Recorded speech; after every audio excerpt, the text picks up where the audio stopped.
Well, good afternoon and welcome to this new show. I think that's what we call it, called The Ministry Shift. I'm Malcolm Mycock and I'm a curate in the Bucknell Team Ministry in Stoke-on-Trent. It's good to be with you. I hope you're well. The whole point of this is that we're trying to, Lichfield Diocese is starting a new initiative to give us like a platform, if you like, to support ordained and lay ministers, basically. Through this really difficult time, this unprecedented time in this COVID-19 pandemic we find ourselves in. So I've got three guests, three people with me, and we're going to bring wisdom, I pray. Would you like to introduce yourselves? Matthew, let's start with you, okay? Okay. Hello, Matthew Parker. I'm the Archdeacon of Stoke-upon-Trent. So my archdeaconry covers all of North Staffordshire and some of East Staffordshire too. So we stretch from the Shropshire border up to Derbyshire, and then so it's quite a wide area. Fantastic, thank you, Matthew. And then I'm going to go over to Jim, because Jim's next door to you on my Zoom screen. So Jim, okay. Who are you? I'm Jim Trude. I'm the rector of St Matthew's Church in Walsall, which is the big church. Whenever you drive into Walsall, whichever direction you come in, you can see us. We're the one on the top of the hill. Brilliant. And then Mary, I've got you at the bottom of the pile on my Zoom page. And who are you, Mary? I'm Reverend Mary Smith, and I'm the rector of Newport with Longford and Chetwynd in Shropshire. Brilliant, brilliant. Okay, well, I think what I want to say, by the way, welcome. Lovely to have you with me, because basically it's a good job you're here. It would just be me. And so the idea is that this is just a place to be really open and honest about ministry at this time and the sort of challenges of it. And the idea is that we're going to pose a question each week, okay, and we're going to reflect on that, and hopefully, actually, we're going to get some comments and some questions coming live on Facebook. But this week's question is, okay, what have you noticed about ministry in the last couple of weeks? What have you noticed about ministry? What struck you about ministry in this, like I say, in this time of COVID-19? Would anybody like to start us off there? Okay. For me, it's just been very full on, a great deal of learning on the job as well, and a kind of a real tension trying to work out how to minister best to those people who are very technologically savvy and those people who are completely isolated from the internet world, and how do we kind of draw them together and support them in their different places. That's been the real challenge for me. Yeah, that's been quite, I've got to say, we've had a similar sort of issues really, with some people being extremely competent when it comes to Facebook and such things, and others not having a clue. It's been difficult. So, someone said to me the other day, a vicar said, it's like I kind of, I used to have a job of being a vicar, and now I've got a job as a vicar, but it's completely different. I'm having to learn to minister in a completely different way. And I think my perception is a lot of people have really actually risen to that challenge. I mean, it's a very distressing, difficult situation. But my talking to folk, it seems to me that a lot of people have quite, shall I say, not enjoyed necessarily, but have felt a real buzz in trying to think differently about how they do their ministry. Yeah. I find that there's a slight different personnel, if you like, to the people that I'm talking to weekly. So there are lots of people who I worry about how I'm going to communicate with, because they're not digital. So, and if I've got their numbers and everything, then I can contact them that way. But otherwise, when I'm doing my live streaming of Facebook services, there are lots of people who don't regularly come to church that are coming online. Yeah. So one of the questions that I'm thinking about at the moment is, how can I think about discipleship? How can I think about engaging in evangelism online, which is something that I'd never even thought might be a possibility. How am I going to try and communicate the gospel without meeting people face to face? I think we're finding, I'm finding a similar thing, that actually we're sort of connecting with people who we perhaps never see in church. Yeah. And it's a real opportunity, isn't it, actually? And almost I'm feeling that through this sort of isolation, we're actually growing a new community. There's growth coming out of it, which is really interesting, isn't it? It is.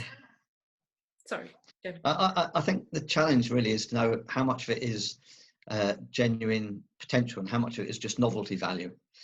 We've had quite a few things kind of hitting the press about what we're doing, and that's brought with it different challenges, and that's brought a lot of new people interested and looking at our videos. But I'm not sure how much a follow-up we'll be able to do on that, as it were. Yeah. I think I've had one bad experience where I had some random gentleman from America come in and just start being quite abusive. That was Really? that was quite interesting. I mean, just putting things up online which weren't nice, and I guess that can happen, can't it? We do attract people.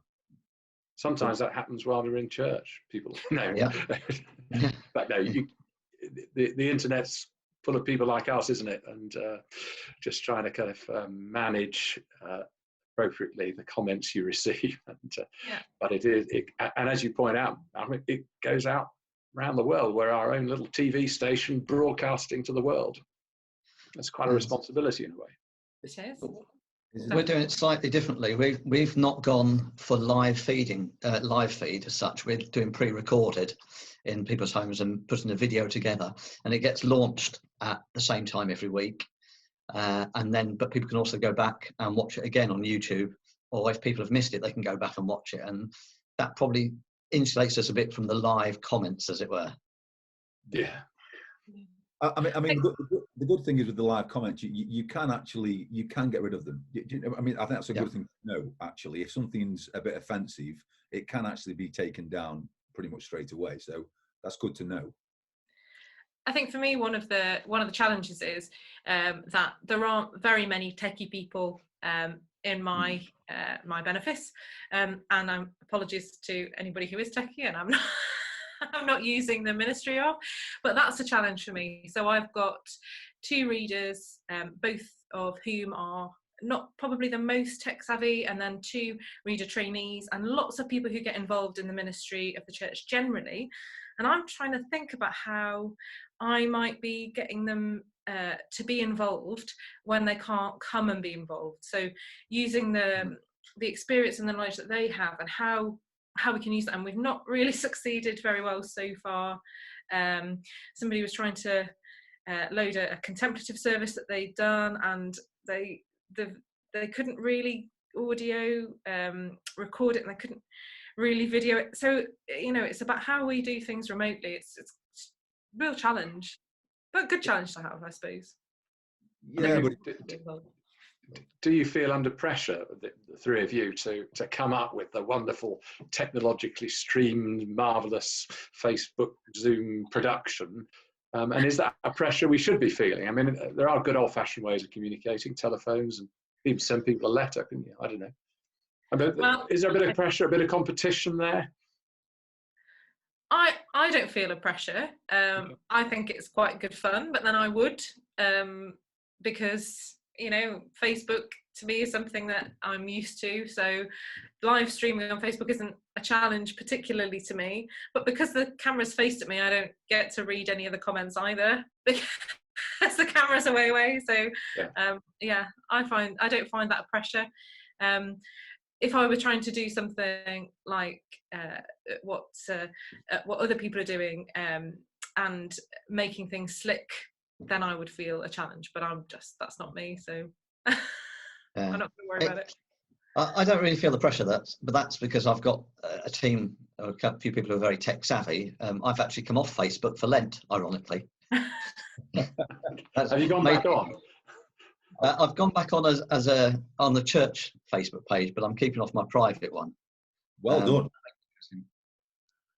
done. For me, the big challenge has actually not been the kind of the live feeds or the videos in that sense. The big challenge has actually been those who we can't connect with so easily, who we have to ring, and even then, that isn't necessarily the best way for them to connect. We have a deaf congregation at our church as well. There are some real challenges out there, aren't there, at the moment? Yeah. And I think what you said, Matthew, about people feeling under pressure to kind of perform, if you like, I think some people are feeling that. I mean, those of us who are quite, outward going and quite enjoy this kind of thing, it's fantastic. But I think there are people who are feeling that pressure. I know I'm being a curate. I'm still in the curates group on Facebook, and there are people there verbalising, saying, "Do you know what? We just feel a bit, like we've got to be this polished, finished article and be able to give sermons online, and that comes with the pressure, doesn't it?" And sometimes the best thing is to say, look, that's not a facility we're able to offer here. We'll keep in touch by phone and email and all the rest of it, but some really good stuff out there in a local parish church or the cathedral or wherever. Why not try that? Yeah, and I think we almost have to give people permission, don't we? And say, you know what, it's absolutely. All right. It's all right not to be a Facebook person or whatever it may be, to be on Zoom. That's all right. Sorry, Mary, I think you were going to say something, Mary. I think I jumped in. No? I think it was one of the challenges I face with my rural parish is, because I'm rural and market town, is that I'm sure that there are lots of people who are stuck, but I don't know how to communicate with them.